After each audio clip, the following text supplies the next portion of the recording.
అందరికీ నమస్తే అండి. వెల్కమ్ టు అవర్ నిజం ఛానల్ అండి.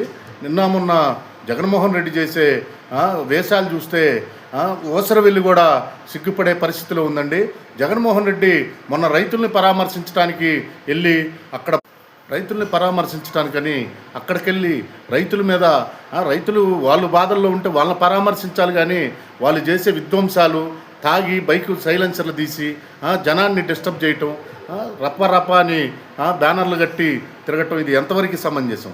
విద్యార్థుల్ని ఇవాళ వాళ్ళు నిజాయితీగా ప్రిపేర్ అయ్యి టీచర్ పోస్టులు కొడితే అది ఓర్చుకోలేక నువ్వు ఒక్క నోటిఫికేషన్ కూడా ఇవ్వకుండా ఇవాళ రోడ్ల మీదకి వచ్చి ఒక వృద్ధ బ్యాచ్ని వదిలి వాళ్ళతో ధర్నాలని వాళ్ళు ఏదో తప్పు చేసి ఇవాళ ఉద్యోగం సంపాదించినట్టు 16,000 మంది భవిష్యత్తు ఆడుకుంటున్నావే జగన్మోహన్ రెడ్డి. ఇవాళ విద్యార్థులందరూ బయటకు వచ్చి ఆ ఉద్యోగాలు సంపాదించిన వాళ్ళందరూ బయటకు వచ్చి నిన్ను చెప్పుతో కొట్టినట్టు నీకు సమాధానం చెప్పారు జగన్మోహన్ రెడ్డి.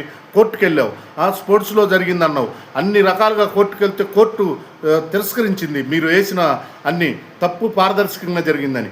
అయినా సిగ్గు శరం లేకుండా అంత పారదర్శకంగా జరిగినా కానీ ఏదో బురద చల్లాలి, ఏదో కూటమి ప్రభుత్వానికి పేరు వస్తుంది. మనం 5 ఏళ్లలో పీకిందేమి లేదు, ఒక్క నోటిఫికేషన్ ఇవ్వలా.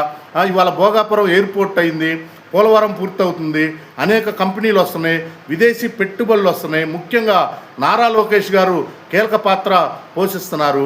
ఆయనకి ఎక్కడ మంచి పేరు వస్తుందో, ప్రజల్లో ఆదరణ పెరుగుద్దో అనే దుర్బుద్ధితో నువ్వు చేసే డ్రామాలు ప్రతి ఒక్కళ్ళు గమనిస్తున్నారు. జగన్మోహన్ రెడ్డి, నువ్వు ఎన్ని డ్రామాలు చేసినా నువ్వు ఆంధ్ర రాష్ట్రంలో ముఖ్యమంత్రి అవ్వటం కళ.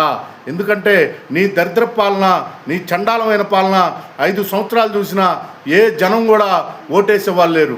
ఇవాళ అందరూ ఎడ్యుకేషన్ పెరిగింది, అందరూ చదువుకున్న వాళ్ళే, చదువుకొని మూర్ఖులు తప్పితే నీకు ఓటేసేవాడు ఎవడూ లేదు. 5 సంవత్సరాల్లో ఇసుక దోచుకున్నావు, మద్యం మీద దోచుకున్నావు, దోపిడీయే పరమావధిగా నువ్వు 5 సంవత్సరాలు పరిపాలించావు తప్పితే ఒక్క నోటిఫికేషన్ ఇచ్చింది లేదు, ఒక ఉద్యోగం ఇచ్చింది లేదు, ఒక కంపెనీ తెచ్చింది లేదు. తేకపోగా ఇవాళ కూటమి ప్రభుత్వం ఇంత అభివృద్ధి చేస్తా నిన్న 16,000 మందికి ఇచ్చారు, మళ్ళా రేపు 15,000-20,000 మందికి మళ్ళా నోటిఫికేషన్ ఇవ్వడానికి వచ్చే నెలలో రెడీగా ఉన్నారు.